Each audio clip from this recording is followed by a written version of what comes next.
I was invited into the Presbyterian uh, church about 10 years ago because the First Presbyterian Church in Lancaster was experimenting with a contemporary worship service that's now called Cherry Street.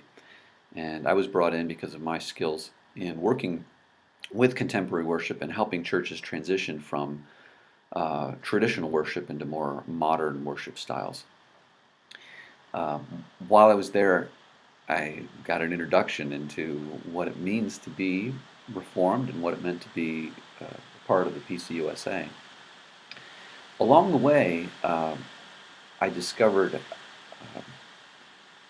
how important it is to have the Book of Order as a way to guide new emerging congregations.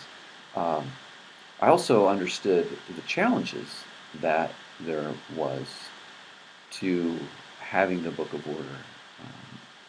Many of the new believers that were coming into our community um, were having difficulty learning how to function, how to govern themselves according to the Book of Order. The old Book of Order, especially, was written at the concepts in it were written at a level that was difficult for many of the people that were coming to Cherry Street who had not graduated from high school, who just simply lived in our community and in our city, in our neighborhood. And it became difficult for them to understand why we had to do things the way we did. They had a way of making decisions that was congruent with their upbringing, congruent with their patterns of living on the street, congruent with maybe the ethnic cultures that they had been a part of. And our Book of Order that is predominantly Western and works really well for an educated community, uh, probably a highly educated community, became an obstacle for those people to move into leadership in the church.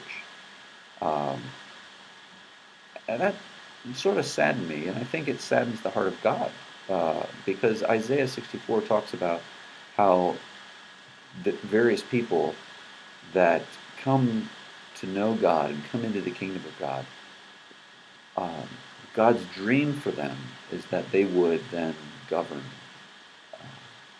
and become leaders in the kingdom of God.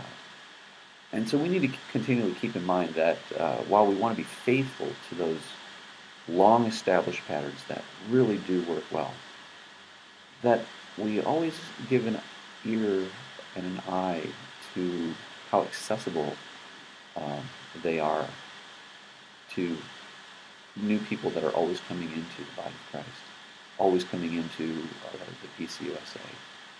And that's something that we'll want to continue to work on. I'm excited about how the new form of government is more accessible. And I think that as we move into the future, we'll even see that more and more, especially as new worshiping communities are formed.